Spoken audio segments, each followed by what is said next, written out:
Imagine stepping onto the course with complete confidence, knowing that you're playing your best golf and your scores are dropping, and no matter what you do, no matter what shot you hit, you just seem to hit them all beautifully. And you hit golf shots just like that there. But for most golfers out there and watching this video, this isn't the case. Maybe you're stuck at the same handicap, probably frustrated, testing different tips, different drills, nothing seems to work. Well, that's where exactly I was a few years ago, until I discovered a very simple move that made me drop 7 shots in as little as 2 months. And that's what I want to show you in this video, because this move is very simple, very easy to do, and no matter your age or ability, you can do this movement. It's going to set you up for success in your golf swing and allow you to hit golf shots just like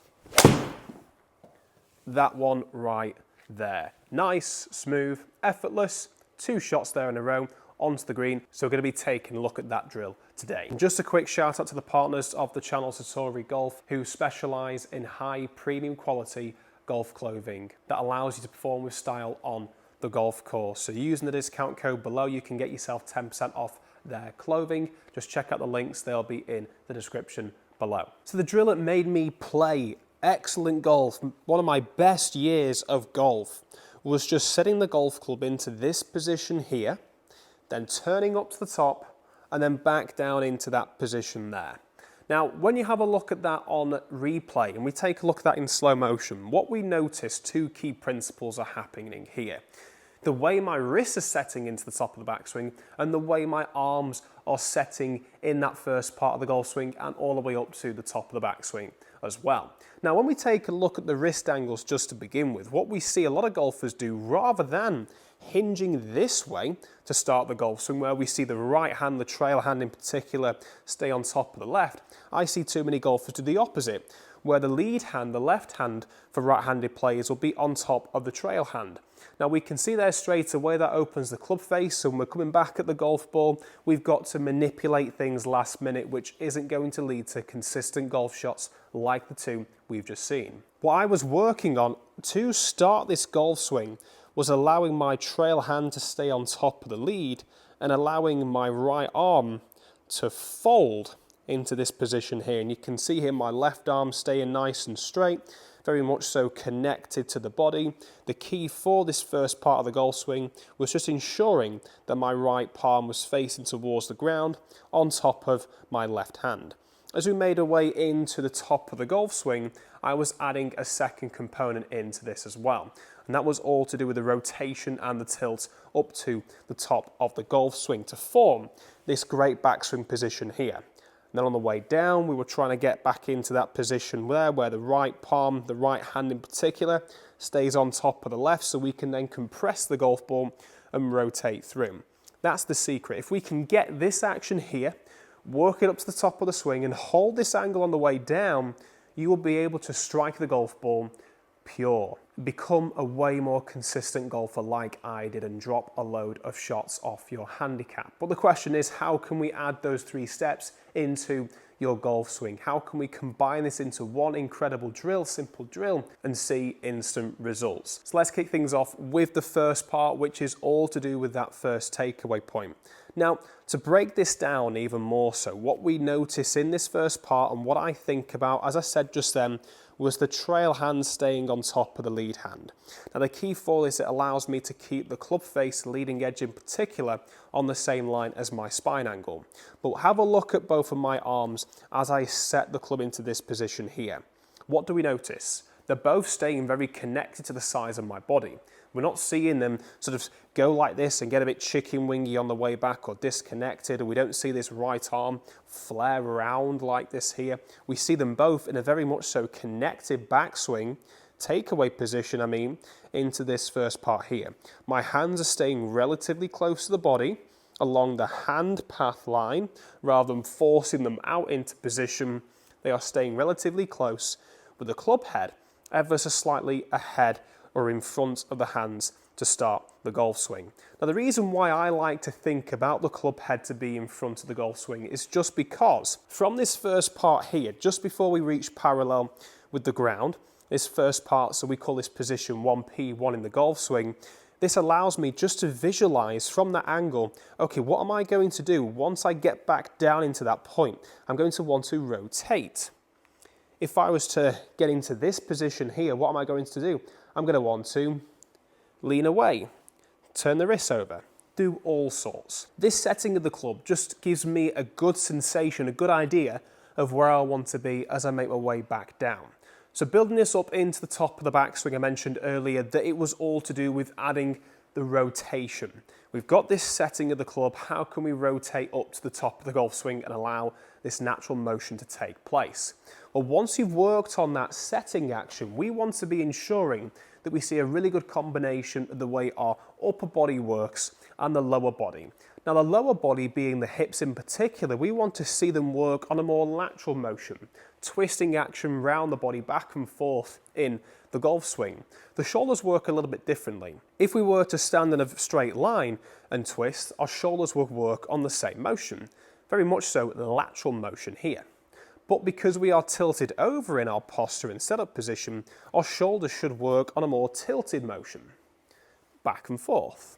So as my hips are rotating round on this lateral motion, my shoulders are working on a more tilted action as I make my way into the backswing and all the way through to the finish. So a simple drill or easy tip that you can use just to get yourself into that position, allow yourself to get that correct feel, is taking your hands either side of your thighs and allowing this lead hand of yours to work down towards the lead knee and the trail hand to work towards the trail hip. Doing this action here, just to start off with, without moving the hips, we can see here, I'm getting this natural tilt. My lead shoulder is moving downwards as my trail shoulder moves upwards, similar to what we noticed here. So when I move into the backswing, using my hips now to twist round, we can see that that allows me to get my shoulders working on that tilted motion, that angular motion up to the top of the golf swing, as my hips stay on the lateral motion to get the rotation we want up to the top as well. So building this with a club then, so we've worked on that first part there where we set the golf club into that first part of the golf swing, rotate and tilt up to the top. Nothing has changed from the way I've set this arm. I've set my lead arm into position here. I've hinged my wrist into position here. All I've done from there is tilted my shoulders and rotated my hips. That's all I've done. I've not changed the angle whatsoever. So once we've set the angle, we just need to hold the angle into place. We just need to hold the angle into place from the backswing, top of the backswing, and all the way into the downswing. Now for the downswing, what worked for me, I'm going to show you two different methods for this. They're very similar, but one works for me and another one may work for you, all depending on your tendencies when you make your way into the downswing. So tendency number one is what I struggled with, where I got to the very top of the swing and I would then really get the club way too far on the inside, allow my hands to drop way too much. I talk a lot about this because a lot of golfers don't do this movement enough. I do it way too much. So I get into this position here, and then from there, I've got to then flip my hands over. So the easy way for me to really visualize having the club a bit more out in front was bringing the club back down into that same position. So I've set it here, I've turned up to the top, and then I've come back down into that same position. You can see I've allowed my hips and body to actually rotate a little bit, just to encourage the club to stay on the outside of me, as opposed to getting too much behind me. But I'm just making sure from this position that the club's coming down in that same point. My hands are staying a bit more ahead, of course, just because we've rotated, but from there, it's easy now for me to rotate and hold the angle on the way through. That's to help with the first tendency that we see, which is where we get way too far on the inside. But the main one that I see so many golfers do is they get too far over playing and get too far on the outside and too steep onto the golf ball.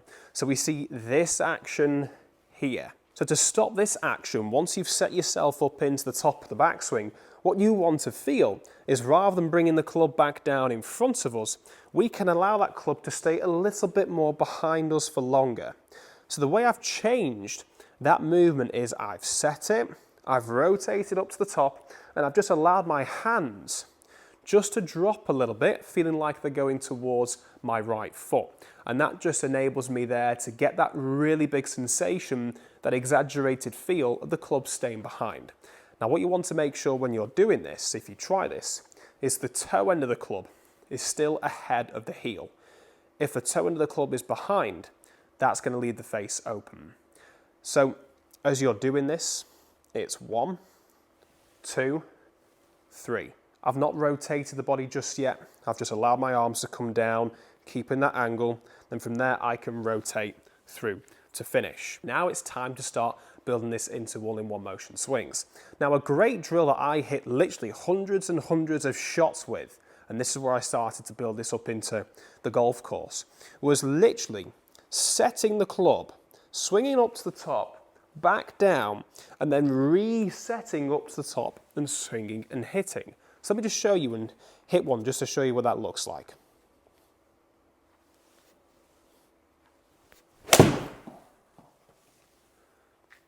So what that allows me to do, that was some strike.